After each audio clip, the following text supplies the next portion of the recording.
നമസ്കാരം. ഇപ്പം താമരശ്ശേരിയിലും ഒരു കുട്ടി ആൾക്കൂട്ട ആക്രമണത്തിനിരയായിരിക്കുകയാണ്. ആൾക്കൂട്ട ആക്രമണം എന്ന് പറയുമ്പോൾ ഇവിടെ മുതിർന്നവരല്ല ആക്രമിച്ചിട്ടുള്ളത്, കുട്ടികൾ തന്നെയാണ്. 10ാം ക്ലാസ് വിദ്യാർത്ഥിയാണ് ഷഹബാസ്. ട്യൂഷൻ സെന്ററിന്റെ ഒരു എന്താ പറയുക, സെൻഡ് ഓഫ് പാർട്ടിയാണ്. ഒരു DJ പാർട്ടിയൊക്കെ ആണെന്നാണ് എനിക്കിത് അറിയാൻ സാധിച്ചത്. അത് നടത്തുകയുണ്ടായി. അപ്പോൾ 2 സ്കൂളുകളിലെ കുട്ടികളാണ് അവിടെ പങ്കെടുത്തത്. 2 സ്കൂളുകളായിട്ട് തിരിഞ്ഞിട്ടാണ് പരിപാടിയൊക്കെ നടന്നതെന്നാണ് എനിക്ക് അറിയാൻ സാധിച്ചത്. ഈ ഷഹബാസ് എന്ന് പറഞ്ഞ കുട്ടിയും യഥാർത്ഥത്തിൽ ആ ട്യൂഷൻ ക്ലാസ്സിലല്ല, ട്യൂഷൻ സെന്ററിലല്ല, ആ സ്കൂളിൽ പഠിക്കുന്ന കുട്ടികളുടെ കൂട്ടത്തിലുള്ള ഒരു കുട്ടി മാത്രമാണ്. ഈ പ്രോഗ്രാം നടക്കുന്നതിനിടയ്ക്ക് അവിടെ പാട്ട്, ഒരു ഡാൻസ് പരിപാടിയാണ്, അതിനിടയ്ക്ക് വെച്ചിട്ട് പാട്ട് നിന്നുപോയി. അപ്പോൾ ഇതിൻ്റെ പേരിൽ മറു സൈഡിലുള്ള കുട്ടികൾ ഇവരെ കളിയാക്കുകയുണ്ടായി. അത് തുടർന്ന് ഇവർ എന്ത് ചെയ്തു, ഇവർ തിരിച്ചും അത് ചോദ്യം ചെയ്തു. അങ്ങനെ അത് ക്ലാഷ് ഉണ്ടായി, അവർക്കിടയിൽ ക്ലാഷ് ഉണ്ടായി. ഷഹബാസ് എന്ന് പറഞ്ഞ കുട്ടി യഥാർത്ഥത്തിൽ ഈ താമരശ്ശേരി ഈ ഒരു സ്കൂളിൽ പെട്ടതാണ്. യഥാർത്ഥത്തിൽ ഈ ട്യൂഷൻ സെന്റർ ഉള്ളതല്ല, അല്ലാതെ ഇവനെ വിളിച്ചു വരുത്തുന്നതാണ്. ഓക്കെ, മറ്റേ കുട്ടികൾ വിളിച്ചു വരുത്തുന്നതാണ്. അല്ലാതെ ഇവനെ യഥാർത്ഥത്തിൽ ട്യൂഷൻ സെന്ററുമായിട്ട് ബന്ധമുള്ള, ഡയറക്റ്റായിട്ട് ബന്ധമുള്ള കുട്ടിയല്ല എന്നാണ് എനിക്ക് അറിയാൻ സാധിച്ചത്. ഓക്കെ, ഇവനെ വിളിച്ചു വരുത്തുകയാണ് ഉണ്ടായത്. അപ്പം അവൻ സ്വാഭാവികമായിട്ടും ഫ്രണ്ട് എന്നുള്ള നിലയ്ക്ക് ഒരു ഇഷ്യൂ വന്ന സമയത്ത് ഹെൽപ്പ് ചെയ്യാൻ വേണ്ടിയിട്ട് പോയതായിരിക്കാം. ഓക്കെ, അങ്ങനെ ഇവനെ വിളിച്ചു വരുത്തി ഇവർ തമ്മിൽ സ്വാഭാവികമായിട്ട് വാക്പോരുണ്ടാവുമല്ലോ, അങ്ങനെ ഉണ്ടായി. അവിടെ വെച്ചിട്ട് പ്രശ്നമൊന്നും ഉണ്ടായില്ല. അവിടെ വെച്ചിട്ട് എന്ത് ചെയ്തു, ഈ ടീച്ചേഴ്സ് എല്ലാം ഇവരെ പറഞ്ഞ് വീട്ടിലേക്ക് അയക്കുകയാണ് ഉണ്ടായത്. അതിനുശേഷം ഒരു വാട്സാപ്പ് ഗ്രൂപ്പ് ഉണ്ടാക്കി, അതിനകത്ത് ഇവരെന്ത് ചെയ്തു, പോര് വിളിക്കാൻ തുടങ്ങി. ഓക്കെ, അങ്ങോട്ടും ഇങ്ങോട്ടും സ്വാഭാവികമായിട്ടും ഉണ്ടാവുന്നത് പോലെ എന്ത് ചെയ്തു, പോര് വിളിക്കാൻ തുടങ്ങി. പക്ഷെ ഇതിനിടയ്ക്ക് വെച്ചിട്ട് എന്തുണ്ടായി, മറ്റേ ഈ ഓപ്പോസിറ്റ് ഉണ്ടായിരുന്ന ആ സ്കൂളിലെ കുട്ടികൾക്ക് ഈ ഷഹബാസിനെ കൊല്ലണം എന്നുള്ള രീതിയിൽ വന്നു, അങ്ങനെ ഒരു ചിന്ത വന്നു. അത് എന്തുകൊണ്ടാണ് അങ്ങനെ വന്നത് എന്നുള്ളതായാലും നമ്മൾ ചിന്തിക്കണം. സാധാരണ ഇപ്പം തല്ലും വഴക്കും ഒക്കെ സ്കൂളുകളിലൊക്കെ പണ്ട് തൊട്ടേ ഉണ്ടാവാറുണ്ട്, ഇപ്പോഴും ഉണ്ടാവാറുണ്ട്, പണ്ടും ഉണ്ടാവാറുണ്ട്. പക്ഷെ അതിനൊക്കെ ഒരു ആ ഒരു ടൈം കഴിയുമ്പോൾ അത് മാറും. ഓക്കെ, ആ ഒരു ഇൻസിഡൻറ്റ് കഴിയുമ്പോഴത്തേക്ക് അത് മാറുന്ന രീതിയിലുള്ള അത് മാത്രമേ ഉണ്ടായിരുന്നുള്ളൂ. പക്ഷെ ഇപ്പം അങ്ങനെയല്ല. ഇത് മനസ്സിൽ വെച്ചുകൊണ്ട് കൊല്ലാനുള്ള പകയിലേക്ക് പോകുന്ന ആ ഒരു സിറ്റുവേഷനാണ് ഇപ്പോൾ നമുക്ക് കാണാൻ സാധിക്കുന്നത്. അത് ഈ ജെൻസി കിഡ്സിനാണ് തോനെയും കണ്ടുവരുന്നത്. ജെൻസി കിഡ്സ് എന്ന് ഉദ്ദേശിക്കുന്നത് ഒരു 97 ശേഷം 2013 ജനിച്ച ആ ഒരു കാറ്റഗറിയിലുള്ള കുട്ടികളാണ് നമ്മൾ സാധാരണ ജെൻസി കിഡ്സ് എന്ന് പറയുന്നത്. ഓക്കെ, അപ്പം ഇവർക്കിടയിലാണ് ഈ ഒരു ആക്രമണ സ്വഭാവം തോനെയും കണ്ടുവരുന്നത്. ഇപ്പം ഈ 2025 തുടങ്ങിയിട്ട് ഇതിപ്പം എത്രാമത്തെ ന്യൂസാണെന്ന് നമ്മൾ നോക്കണം. മിഹിറിൻ്റെ കേസ് തൊട്ട് നമ്മൾ സ്റ്റാർട്ട് ചെയ്തതാണ്. മിഹിറിൻ്റെ കേസിലും ഒരു ആൾക്കൂട്ടമായിട്ടാണ്, ഓക്കെ, അതായത് ഒരു കൂട്ടം ആളുകളാണ് ഇവനെ ഒറ്റപ്പെടുത്തുകയും ഇവനെ ആക്രമിക്കുകയും ചെയ്തത്. ഓക്കെ, അവിടെ നമ്മൾ കട്ടണമെന്ന് ടോയ്ലറ്റിൻ്റെ സീറ്റ് നക്കിക്കുക, ഇത്രയും വൃത്തികെട്ട രീതിയിലുള്ള കാര്യങ്ങളൊക്കെയാണ് അവനെ കൊണ്ട് ചെയ്യിപ്പിച്ചത്. മിഹിറിനെ കൊണ്ട് മാനസികമായിട്ട് ശാരീരികമായിട്ടും ഉപദ്രവിച്ചു. അതുപോലെ തന്നെ അതിനുശേഷം നടന്ന കോട്ടയത്തെ നഴ്സിംഗ് കോളേജിൽ ഇഷ്യൂ ആണെന്നുണ്ടെങ്കിലും അവിടെ ആൾക്കൂട്ടമായിട്ടാണ് എന്ത് ചെയ്തത്, ബാക്കിയുള്ള ഒരു ഗ്യാങ് ആയിട്ടുള്ള സീനിയേഴ്സ് എന്ത് ചെയ്തു, ജൂനിയേഴ്സിന് ആക്രമിച്ചു. ഇതും ഗ്യാങ് ആയിട്ടുള്ള സംഭവം തന്നെയാണ്. പലയിടത്തും നോക്കിയാലും നമുക്കൊരു ഗ്യാങ്ങിനെ കാണാൻ സാധിക്കും, എന്ത് ഇഷ്യൂ നോക്കിയാലും. അതിനുശേഷം ഇവിടെ കാര്യവട്ടം ഇഷ്യൂ ഉണ്ടായി, അവിടെയും ഒരു ഗ്യാങ് ആയിട്ടാണ് സീനിയേഴ്സാണ് ജൂനിയേഴ്സിന് ആക്രമിച്ചത്. ഇവിടെ എല്ലാവരും നമുക്ക് ഓണായിട്ട് കാണാൻ പറ്റുന്നൊരു കാര്യം ഗ്യാങ് ആണ്. അപ്പം ഞാൻ ഇവിടെ പറയാൻ ഉദ്ദേശിക്കുന്നത് തന്നെയാണ്, ഈ സൈക്കോളജി പ്രകാരം ഇപ്പം ഒരാൾ ഒറ്റയ്ക്ക് ഒരു ക്രിമിനൽ ആണെങ്കിൽ കൂടിയും ഒരു ക്രൈം ചെയ്യാനുള്ള, ഒറ്റയ്ക്ക് ഇരിക്കുമ്പോൾ ക്രൈം ചെയ്യാനുള്ള സാധ്യത വളരെയധികം കുറവാണ് ഒറ്റയ്ക്ക് നിൽക്കുമ്പോൾ. അതായത് ഒന്നിൽ കൂടുതൽ ക്രിമിനൽ മൈൻഡിലുള്ള ആളുകൾ ഒരുമിക്കുമ്പോഴാണ് ക്രൈം നടക്കാനുള്ള സാധ്യത കൂടുന്നത്. ഞാൻ പറഞ്ഞു തരുന്നത് ഇത്രയേ ഉള്ളൂ. കഴിവതും ഈ കുട്ടികൾ, അതായത് നല്ല ഫ്രണ്ട്സിനെ മാത്രം തിരഞ്ഞെടുക്കുക. അത് നമ്മൾ ഈ പാരൻസ് എന്ത് ചെയ്യണം, അത് വാച്ച് ചെയ്യണം, അവരുടെ ഫ്രണ്ട്സ് ആരൊക്കെയാണ്. കഴിവതും ഈ കൂട്ട് സെറ്റ് കുറയ്ക്കുക എന്നുള്ളതാണ്. അത് എത്രയും കുറയ്ക്കുന്നോ അത്രയും നല്ലത്. നല്ല കൂട്ടുകെട്ടുകൾ ഉണ്ട്, ഇല്ലെന്നൊന്നും പറയുന്നില്ല, നല്ല കൂട്ടുകെട്ടുകളുണ്ട്. പക്ഷെ അത് വളരെയധികം കുറവാണെന്നുള്ളതാണ് സത്യം. ഇപ്പം ഗ്യാങ്ങായിട്ട് ചേർന്നിട്ട് എന്തൊക്കെ കാര്യങ്ങളാണ് അവർ ചെയ്യുന്നത്. ഇപ്പം കേരളത്തിലാണെങ്കിൽ ഉടനീളം ഇപ്പം ഈ പറഞ്ഞ കണക്ക് ഒരുപാട് സ്കൂളുകളിൽ ഇന്നിപ്പോൾ പിടിക്കുന്നുണ്ട്. മയക്കുമരുന്നൊക്കെ പിടിക്കുന്നുണ്ട്, അവർക്ക് സപ്ലൈ ചെയ്യുന്ന ആളെ പൊക്കുന്നുണ്ട്. അപ്പം ഇതൊക്കെ ഒളിഞ്ഞും തെളിഞ്ഞും നടക്കുന്ന കാര്യങ്ങളാണ്. ഓക്കെ, അപ്പോൾ ഈ കുട്ടികൾ എന്താ ചെയ്യുന്നത് എന്നുള്ളത് പാരൻസ് അന്വേഷിക്കണം. അതാണ് പ്രധാനപ്പെട്ട കാര്യം. പാരൻസിന് വലിയൊരു പങ്കുണ്ട് ഈ ഒരു ആക്രമണം നടക്കുന്നതിനകത്ത്. കുട്ടികൾ ഈ ഒരു രീതിയിലേക്ക് അക്രമകാരികളാവുന്നതിനകത്ത് പാരൻസിന് വലിയൊരു പങ്ക് തന്നെ ഉണ്ട്. അവരെന്തുകൊണ്ട് അന്വേഷിക്കുന്നില്ല? അവരുടെ മകനോ മകളോ എന്താണ് ചെയ്യുന്നത്? അവർ ട്യൂഷൻ ക്ലാസ്സിലേക്ക് തന്നെയാണോ പോകുന്നത്? അവരുടെ ഫ്രണ്ട്സ് ആരൊക്കെയാണ്? അവരുടെ ബാഗ് ചെക്ക് ചെയ്യുന്നുണ്ടോ? റൂം ചെക്ക് ചെയ്യുന്നുണ്ടോ? അപ്പം ഇതെല്ലാം അന്വേഷിക്കണം, ഇതെല്ലാം ചെയ്യണം. എങ്കിൽ മാത്രമേ അതിനകത്ത് ആണോ പെണ്ണെന്നോ ഒന്നുമില്ല. ആൺകുട്ടിയാണെങ്കിലും പെൺകുട്ടിയാണെന്നുണ്ടെങ്കിൽ അവരെക്കുറിച്ച് നിങ്ങൾക്ക് നല്ലൊരു ധാരണ ഉണ്ടായിരിക്കണം. അവരുമായിട്ട് സംസാരിക്കണം. അവരുമായിട്ട് സംസാരിക്കുമ്പോൾ മാത്രമേ അവരുടെ പ്രശ്നങ്ങൾ നിങ്ങൾക്ക് മനസ്സിലാക്കാൻ സാധിക്കത്തുള്ളൂ. അവരെന്തെങ്കിലും പ്രശ്നത്തിലൂടെയാണോ കടന്നു പോകുന്നത്? അവരുടെ കൂട്ടുകാരാരൊക്കെയാണ്? ചീത്ത കൂട്ടുകെട്ടാണോ? ആണെന്നുണ്ടെങ്കിൽ നമുക്ക് അവരെ പറഞ്ഞ് പിന്തിരിപ്പിക്കാൻ പറ്റണം. അങ്ങനെ പറ്റണം എന്നുണ്ടെങ്കിൽ നിങ്ങൾ അറിയണ്ടേ അവരുടെ ഫ്രണ്ട്സ് ആരൊക്കെയാണെന്നുള്ളത്, അത് എത്രക്കാരാണെന്നുള്ളത്. ഇപ്പം ഈ ഒരു കേസിൽ പറയുകയാണെന്നുണ്ടെങ്കിൽ ഷഹബാസിനെ വധിച്ച 5 കുട്ടികളെയാണ് ഇപ്പം അക്യൂസ്ഡ് ആയിട്ടുള്ളത്. ഓക്കെ, ഷഹബാസിനെ ആക്രമിച്ചു കൊന്നു എന്ന് പറയപ്പെടുന്ന ഒരു 5 പേരാണ് ഉള്ളത്.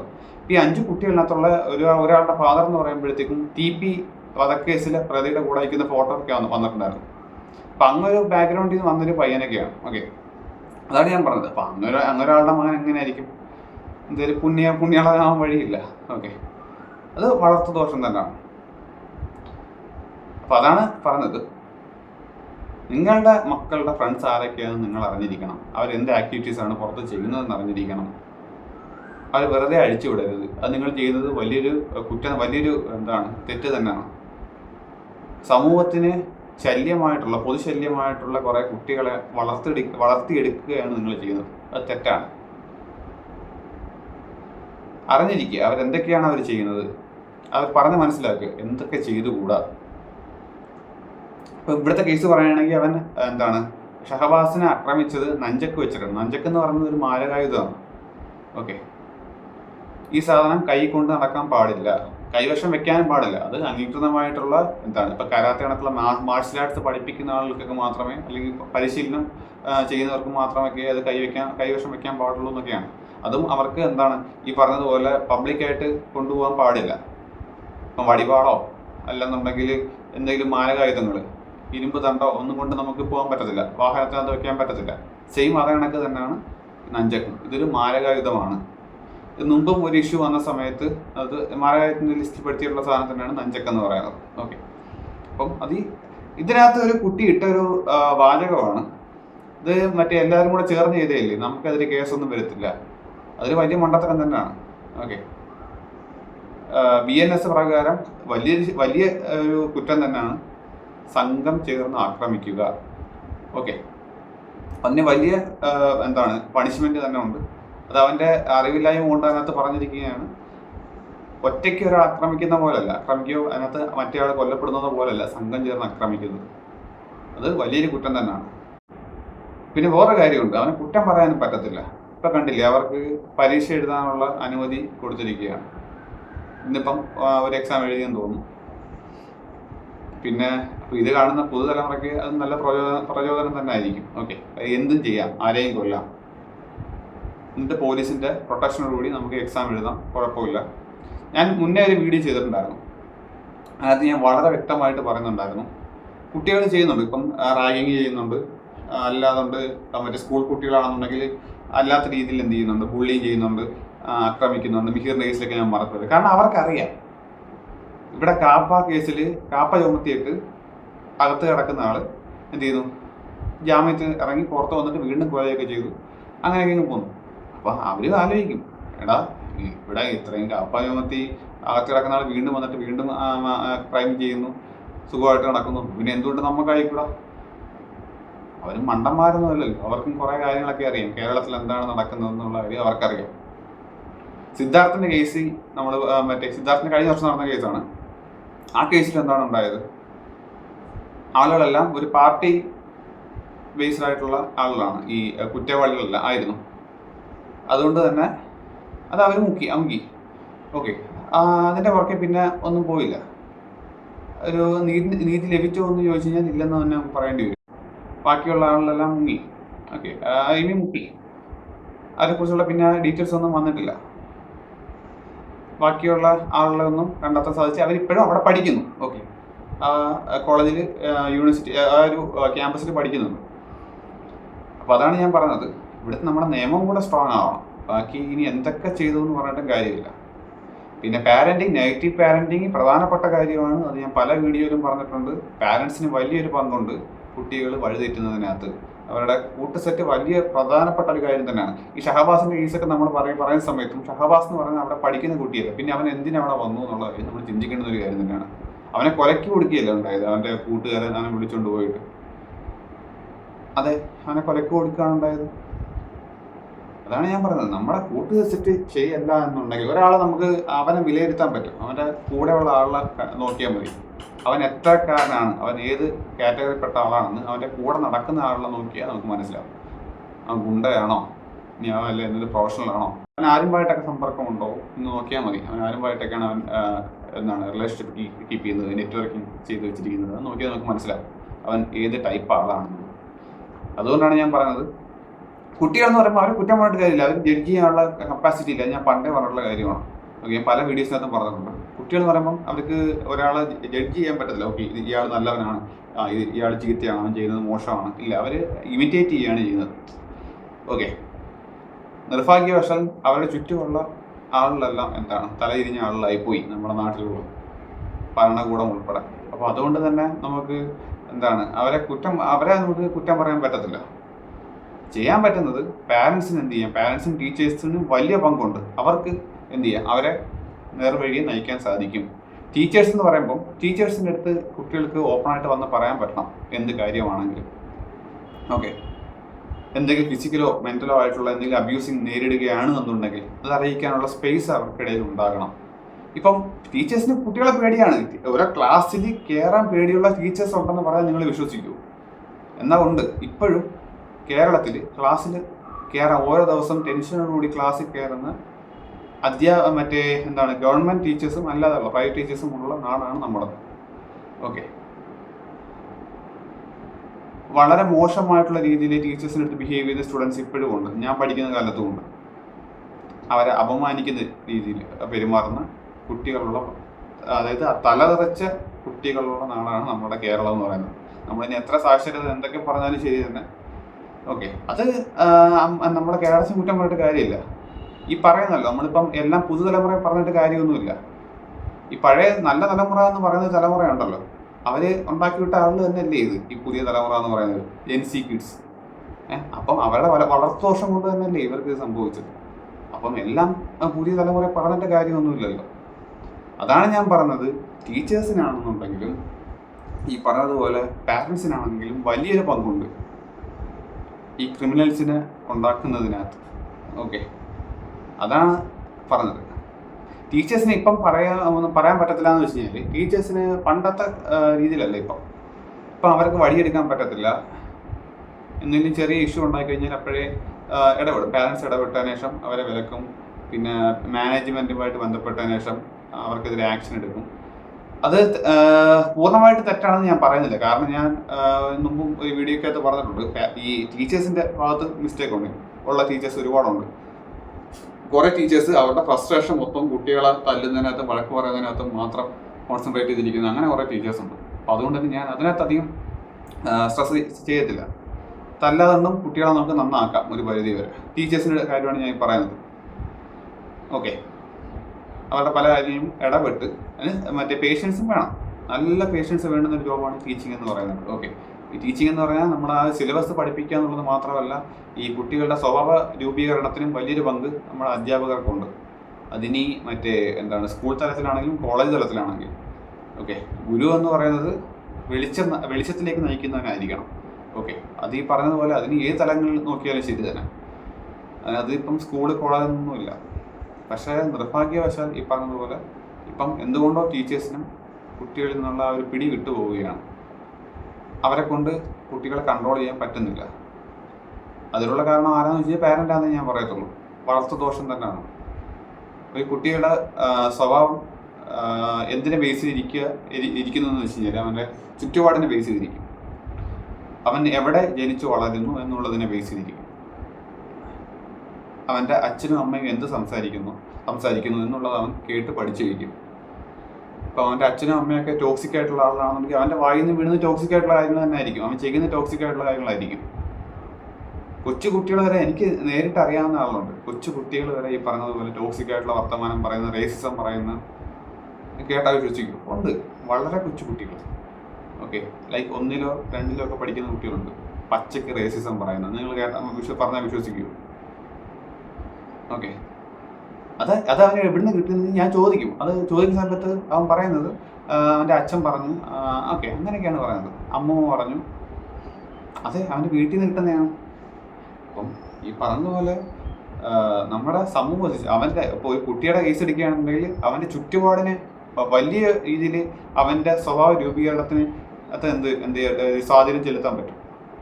അപ്പോൾ അതുകൊണ്ടാണ് ഞാൻ പറഞ്ഞത്, കുട്ടികളുടെ മുമ്പിൽ വെച്ചിട്ട് നിങ്ങൾ എന്ത് ചെയ്യാം, മാക്സിമം ഈ പറഞ്ഞ പോലെ വേണ്ടാത്ത കാര്യങ്ങൾ പറയാതിരിക്കുക, ചെയ്യാതിരിക്കുക. ഓക്കെ, അവരെ കൊണ്ട് കള്ളം പറയിക്കാതിരിക്കുക. ആ രീതിയിലൊക്കെ വളർത്തി കുറച്ച് നാൾ കഴിയുമ്പോൾ തന്നെ അവൻ്റെ എന്താ പറയുക, കുറച്ചൊരു 10-15 വയസ്സാകുമ്പോൾ തന്നെ അവൻ്റെ സ്വഭാവത്തിന് വലിയ രീതിയിലൊരു മാറ്റം നമുക്ക് കാണാൻ പറ്റും. ഈ കൊച്ചിലെ അഴിച്ചു വിടുന്ന കുട്ടികളാണ് തോനെയും വഷളായി പോകുന്നത്. ഓക്കെ, അവൻ വേറൊരു കുട്ടിയെ കളിയാക്കുകയാണ്, അല്ലെങ്കിൽ മറ്റേ ചെറുതായിട്ട് തല്ലിയൊക്കെ ചെയ്യുകയാണെന്നുണ്ടെങ്കിൽ ഇത് നമ്മൾ വെറുതെ വിട്ട് കഴിഞ്ഞാൽ ഇവൻ വലുതാകുമ്പോൾ നല്ല രീതിയിൽ എന്ത് ചെയ്യും, മറ്റുള്ള കുട്ടികളെ മറ്റേ ബോഡി ഷേമിങ് ചെയ്യും, തല്ലും, ഉപദ്രവിക്കും. അത് വലിയൊരു പ്രശ്നത്തിലേക്ക് അത് കലാശിക്കത്തുള്ളൂ. പിന്നെ ഈ കൂട്ടത്തിൽ വിടണ്ട എന്ന് പറയുന്നതിൻ്റെ ഒരു കാരണം, ഈ ഫ്രണ്ട്ഷിപ്പ് എന്ന് പറഞ്ഞ സാധനം ഞാൻ മനസ്സിലാക്കിയെടുത്തോളം ഗുണത്തേക്കാൾ ദോഷം മാത്രമേ ചെയ്യത്തുള്ളൂ. കാരണം നമുക്ക് നല്ല സുഹൃത്തുക്കളെ കിട്ടുന്നത് വളരെ ലോട്ടറി അടിക്കുന്ന പോലെയാണ്, അങ്ങനെയൊക്കെ മാത്രമേ കിട്ടത്തുള്ളൂ. ബാക്കിയെല്ലാം വാഴകളായിരിക്കും. ഓക്കെ, നമുക്ക് വള്ളി മാത്രമേ ഉണ്ടാക്കത്തുള്ളൂ. അപ്പം അത് പ്രത്യേകിച്ച് ഈ ഒരു കാലഘട്ടത്തിൽ. അപ്പം അതിനെക്കാട്ടി നല്ല എന്താണ്, ഒറ്റയ്ക്ക് നടക്കുന്നില്ലേ. ഞാൻ അതിനെ പ്രോത്സാഹിപ്പിക്കുക അങ്ങനെയൊന്നുമല്ല, എൻ്റെ അനുഭവം വെച്ചിട്ട് ഞാൻ പറഞ്ഞതാണ്. മാക്സിമം എന്താണ് ഒറ്റയ്ക്ക്, അതായത് സസ്റ്റെയിൻ ചെയ്യാൻ വേണ്ടിയിട്ടുള്ള കാര്യങ്ങൾ അവരെ പ്രാപ്തരാക്കണം. ഓക്കെ, അത് മാത്രമല്ല ഫ്രണ്ട്സിനെ എങ്ങനെ സെലക്ട് ചെയ്യണം, നിങ്ങളെ ഫ്രണ്ട്സിനെ സെലക്ട് ചെയ്യാൻ പാടില്ല എന്നുള്ള കാര്യം അവരെ പറഞ്ഞ് മനസ്സിലാക്കുക. ഇല്ലെന്നുണ്ടെങ്കിൽ ഈ പറഞ്ഞതുപോലെ എന്താ പറയുക, ഇപ്പം ഉണ്ടായില്ലേ അത് കണക്കുള്ള ഇഷ്യൂസൊക്കെ വരും. നിങ്ങളുടെ മോൻ ചിലപ്പോൾ അതിനകത്ത് ഡയറക്റ്റായിട്ട് പ്രതി ആവണമെന്ന് പോലും ഇല്ല, മറ്റുള്ളവന്മാർ ഇവനെ ആക്കിക്കോളും. ഓക്കെ, ഇവൻ ചിലപ്പോൾ നല്ല കുട്ടിയായിരിക്കാം, എല്ലാ പാരൻസും അതാണ് പറഞ്ഞത്, എൻ്റെ മോൻ നല്ലതാണ്, മറ്റവനാണ് ഇവനെ വഷളാക്കുന്നത്. അപ്പോൾ നിങ്ങളുടെ മോൻ എനിക്ക് ഏറ്റവും വലിയ പ്രശ്നം. ഓക്കെ, ചിലപ്പോൾ അവൻ പാവമായിരിക്കാം, പക്ഷേ ഈ പറഞ്ഞ മറ്റുള്ളവന്മാരെന്ത് ചെയ്യും, ഇവനെയും വഷളാക്കും. അതങ്ങനെയാണ്. ഒരു ഗ്രൂപ്പിനകത്തോട്ട് ചേർന്ന് കഴിയുമ്പോഴത്തേക്കും എന്ത് ചെയ്യും, ഇവൻ്റെ സ്വഭാവം ഓട്ടോമാറ്റിക്കായിട്ട് മാറിക്കൊള്ളും. പിന്നെ ചില കുട്ടികളുണ്ട്, ഇവന്മാർക്ക് ഒരു വ്യക്തിത്വം കാണത്തില്ല, അത് വളർത്തുന്നതിൻ്റെ പ്രശ്നം തന്നെയാണ്. ഓക്കെ, അല്ലാണ്ട് പാവമായിട്ടുള്ള കുറച്ച് ടീമുകളുണ്ട്. ഇവരെങ്ങനെയാണെന്ന് വെച്ച് കഴിഞ്ഞാൽ ബാക്കിയുള്ളവരുടെ കൂടെ ഒരു പാരസൈറ്റ് കണക്കൊന്നും നടക്കും. ഓക്കെ, ഈ വില്ലത്തരം കാണിക്കുന്നവന്മാരുടെ കൂടെ നടക്കും. അവനാണെങ്കിൽ ഇവനെ പറയാനൊന്നും കാണത്തില്ല, ഇവന്മാരെ ശരിക്കും കളിയാക്കുകയും ചെയ്യും. എനിക്ക് ഡിഗ്രിക്ക് പഠിക്കുന്ന സമയത്ത് എനിക്ക് അങ്ങനെ ഒരു സുഹൃത്തുണ്ടായിരുന്നു. ഓക്കെ, അപ്പം ഒരു ഗ്യാങ്ങിൻ്റെ കൂടെയാണ് ഇവൻ നടക്കുന്നത്. എന്നാൽ മറ്റേമാർ ഒരിക്കലും ഇവനെ കൂടെ കൂട്ടത്തില്ല. ഇവൻ്റെ കയ്യിലുള്ള പൈസ മാത്രം മതി. ഓക്കെ, അതിന് വേണ്ടി മാത്രം. എന്നിട്ട് ഇവനെ മൊത്തവും താറ്റിയാണ് ചെയ്യുന്നത്, കളിയാക്കലും അതും ഇതുമല്ല. എന്നാൽ ഞാൻ പറഞ്ഞു കൊടുത്തതിന് പൊട്ടാ പിന്നെ അവർ കളിയാക്കുവാണ് ചെയ്യുന്നത്. പിന്നെ ഇവനെ മനസ്സിലാക്കുന്നത് ഫ്രണ്ട്സാ ഇങ്ങനെയാന്നൊക്കെ പറയും. ഓക്കെ, ഇവൻ്റെ കയ്യിലുള്ള പൈസ എല്ലാം അവന്മാർ ഊറ്റും, എന്നിട്ട് ഇവന് പട്ടി വില ഓടിക്കുകയും ചെയ്യും. അത് ടോക്സിക് ആയിട്ടുള്ള റിലേഷനാണെന്ന് മനസ്സിലാക്കാനുള്ള ബോധം ഇവനില്ല. അപ്പം അങ്ങനെയുള്ള കുറേ ആളുകളുണ്ട്. അത് മനസ്സിലാക്കാൻ വേണ്ടി പറഞ്ഞത്. മറ്റേമാർ ഏതെങ്കിലും ഇതിനകത്ത് ചാടി കഴിഞ്ഞാൽ ഇവനെയും കൂടെ ചാടിക്കും. അതാണ് സംഭവം. അതാണ്, അതുകൊണ്ടാണ് പറയുന്നത് ഫ്രണ്ട്സിനെ തിരഞ്ഞെടുക്കുമ്പോൾ നല്ല ഫ്രണ്ട്സിനെ തിരഞ്ഞെടുക്കുക എന്നുള്ളതാണ്. ഇത് കാണുന്ന കുട്ടികളാണെന്നുണ്ടെങ്കിൽ നിങ്ങളടുത്തും കൂടെ പറയുകയാണ്. ഓക്കെ, അനാവശ്യമായിട്ടുള്ള കൂട്ടുകെട്ടുകൾ ഒഴിവാക്കുക, നോ പറയേണ്ടത് നോ പറയാൻ പഠിക്കുക. ഓക്കെ, അപ്പം പല ആളിലും നിങ്ങളെ നിർബന്ധിക്കാം, ഓക്കെ ഇന്ന കാര്യം ഉപയോഗിക്കാൻ, ഓക്കെ സ്മോക്ക് ചെയ്യാനായിട്ടോ പല ഇതിന്. അത് നിങ്ങൾക്ക് തോന്നുവാണ് അത് വേണ്ടെന്ന് പറഞ്ഞാൽ വേണ്ട, അത്ര തന്നെ. ഇനി അവനെ എത്രയൊക്കെ നിർബന്ധിച്ച് കഴിഞ്ഞാലും നിങ്ങൾ ചെയ്യാൻ പാടില്ല. ഓക്കെ, അത് നിങ്ങളുടെ വ്യക്തിത്വത്തിൻ്റെ ഒരു അടയാളം കൂടിയാണ്. നോ പറയാൻ പഠിക്കണം. നിങ്ങൾ എസ് പറയാൻ പഠിക്കുന്നതിനെക്കാട്ടിയും കൂടുതൽ നോ പറയാൻ പഠിക്കണം എന്നുള്ളത് തന്നെയാണ് സത്യം. ഒരു കാര്യം വേണ്ട, അത് പറ്റില്ല എന്ന് പറഞ്ഞാൽ പറ്റില്ല, അത്ര തന്നെ. അത് അറിഞ്ഞിരിക്കുക. അതുപോലെ ഈ കുട്ടികൾക്ക് ബേസിക് ആയിട്ടുള്ള എത്തിക്കൽ വാല്യൂസ് പഠിപ്പിക്കുന്ന കാര്യം ഞാൻ ഓൾറെഡി അതിനെക്കുറിച്ച് സെപ്പറേറ്റ് വീഡിയോകൾ 1-2 ചെയ്തിട്ടുള്ളതാണ്. അതിന് നല്ലൊരു കുറവുണ്ട് നമ്മുടെ വിദ്യാഭ്യാസ സമ്പ്രദായത്തിനകത്ത്, എഡ്യൂക്കേഷൻ സിസ്റ്റത്തിനകത്ത് എത്തിക്കൽ വാല്യൂസ് പഠിപ്പിക്കുന്ന സിലബസ് കൊണ്ടുവരണം. അത് എല്ലാ ക്ലാസ്സുകളിലൊന്നും വേണ്ട. ഒരു 1ാം ക്ലാസ് കഴിഞ്ഞാൽ പിന്നെ 5ാം ക്ലാസ് 10ാം ക്ലാസ് അങ്ങനെ ഇടവിട്ട് മതി. പക്ഷെ അത് വൃത്തിക്ക് എടുക്കണമെന്ന് പറഞ്ഞിട്ടുണ്ടായിരുന്നു. ഓക്കെ. അതുപോലെ തന്നെ ബേസിക് ആയിട്ടുള്ള അവരുടെ അവകാശങ്ങൾ എന്തൊക്കെയാണ്, മറ്റുള്ള ആളുകളുടെ, അതായത് അവരുടെ പൊതുവേ ഉള്ള നമ്മുടെ അവകാശങ്ങൾ എന്തൊക്കെയാണ്, എന്തൊക്കെ ചെയ്യാം, എന്തൊക്കെ ചെയ്തുകൂടാ, ഇതൊക്കെ അറിഞ്ഞിരിക്കണം അവർ. നമ്മുടെ ലോസിനകത്തുള്ള പ്രധാനപ്പെട്ട അവരുടെ റൈറ്റ്സുകൾ അറിഞ്ഞിരിക്കണം. ഇന്നിപ്പം SSLC എക്സാം സ്റ്റാർട്ട് ചെയ്തു. ഷഹബാസിന് ഇന്ന് എക്സാം എഴുതേണ്ടുന്നൊരു കുട്ടിയായിരുന്നു ഷഹബാസ്. അപ്പോൾ അവൻ്റെ റൈറ്റ് നിഷേധിക്കുകയാണ് ഉണ്ടായത്, ഇല്ലേ? മറ്റുള്ള 5 കുട്ടികളും കൂടെ ചേർന്നിട്ടാണ് അവനെ കൊന്നു. അവൻ്റെ എന്ത് ചെയ്തു? എക്സാം എഴുതാനുള്ള അവകാശത്തെ അവർ എന്ത് ചെയ്തു? അല്ലെങ്കിൽ പഠനത്തിന് വേണ്ടിയിട്ടുള്ള അവകാശം, ജീവിക്കാൻ വേണ്ടിയിട്ടുള്ള അവകാശം അവർ നിഷേധിച്ചു. അതാണ് ഞാൻ പറഞ്ഞത്. ബേസിക് ആയിട്ടുള്ള റൈറ്റ്സുകളും ഫണ്ടമെൻ്റൽ റൈറ്റ്സ് അതാണ് ഞാൻ ഉദ്ദേശിക്കുന്നത്. അത് കുട്ടികളെ പഠിപ്പിക്കണം. അത് ചുമ്മാ എന്തെങ്കിലും എടുത്തു പോയല്ല, വ്യക്തമായിട്ട് പഠിപ്പിക്കണം. ഇതൊക്കെയാണ് നിങ്ങളുടെ അവകാശം, മറ്റുള്ളവർക്കും ഉണ്ട്, അത് ഹനിക്കാനുള്ള അവകാശം നിങ്ങൾക്കില്ല. ഇതെല്ലാം കറക്റ്റായിട്ട് പറഞ്ഞു കൊടുക്കുന്ന എത്ര ടീച്ചേഴ്സ് ഉണ്ട്. സിലബസ് ജസ്റ്റ് കവർ ചെയ്ത് പോകുന്നല്ലാതെ. അതാണ് ഞാൻ പറഞ്ഞത്. ആപ്ലിക്കേഷനിലോട്ട് വരുമ്പോഴത്തേക്കും നമ്മളുടെ കുട്ടികളൊക്കെ വട്ടപൂജ്യമായിട്ട് മാറിക്കൊണ്ടിരിക്കുകയാണ്, എന്ത് കാര്യമാണെന്നുണ്ടെങ്കിൽ. ഓക്കെ. അപ്പോൾ ഇനി ഒരു ഇഷ്യൂ ഉണ്ടാവാതിരിക്കട്ടെ എന്ന് നമുക്ക് പറയാനേ പറ്റത്തുള്ളൂ.